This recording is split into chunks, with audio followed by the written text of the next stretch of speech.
And I was shocked by how I was reacting to that. I mean, you would collapse just from thinking about 300 other slaughtered, butchered, executed Israeli citizens.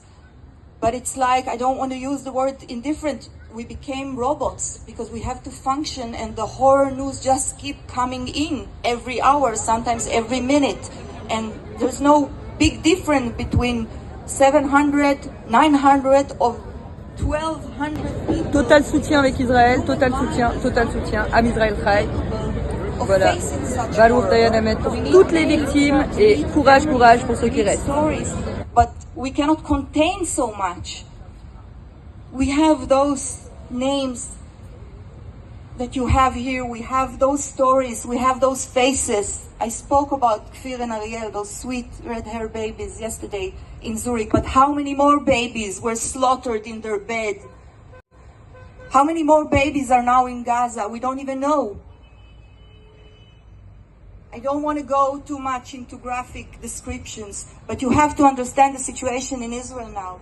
We have families here in Switzerland who already know for 3 days they've known that they lost loved ones, but they're not going to Israel to bury them because there is a huge warehouse with corpse over corpse over corpse, and we don't have the capacity to go through the lengthy procedure according to the Jewish halakha of identifying 100% beyond any doubt that this body belongs to this individual. It is beyond imagination. The level of cruelty, the magnitude of the horror, beyond imagination. So, as Merav just told you, we are at war. Our brothers and sisters in Israel are literally fighting for their life. And we are here to help them. You are here to help us defend Israel. And I have to say, the language that I've been using now is different from the one that diplomats need to use.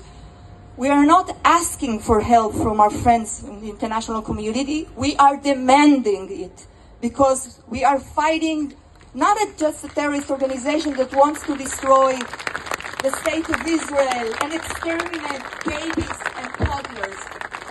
They are no different from Al-Qaeda and ISIS. And people, who have been witnessing the horror in Israel are people who went through these times, are using terms like the 9/11 American trauma or the Yom Kippur Israeli trauma.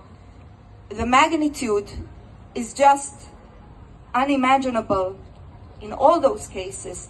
But the threat to all peace-living, loving countries, not just in the Middle East, beyond the Middle East, is there. A terrorist organization that wants to take over territories and build its vicious Islamic caliphate where a lot of Muslims will be murdered and slaughtered as well, will not stop at Israel and will not stop at the Middle East. In the Bible, in the ancient Hebrew law, there are 2 categories of war. They are called in Hebrew Milchemet Mitzvah and Milchemet Reshut. Milchemet Reshut is a war of choice. You decide to go on a war because you want to extend your territory, to settle an old dispute with your neighbors, different possible reasons.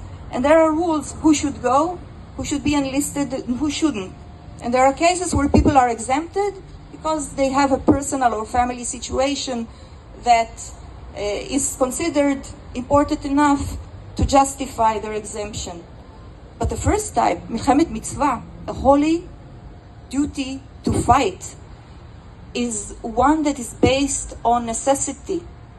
Everyone, the Torah tells us, even a groom is taken from under his chuppah, from the place where you are having the Jewish ritual of wedding, because no personal reason could be more important than defending your people that came under imminent danger.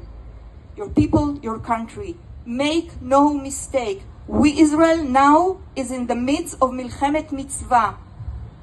A war that we didn't want, a war that we didn't provoke, a war that was forced on us, but a war on the life of our citizens and on the safety and security of our territory.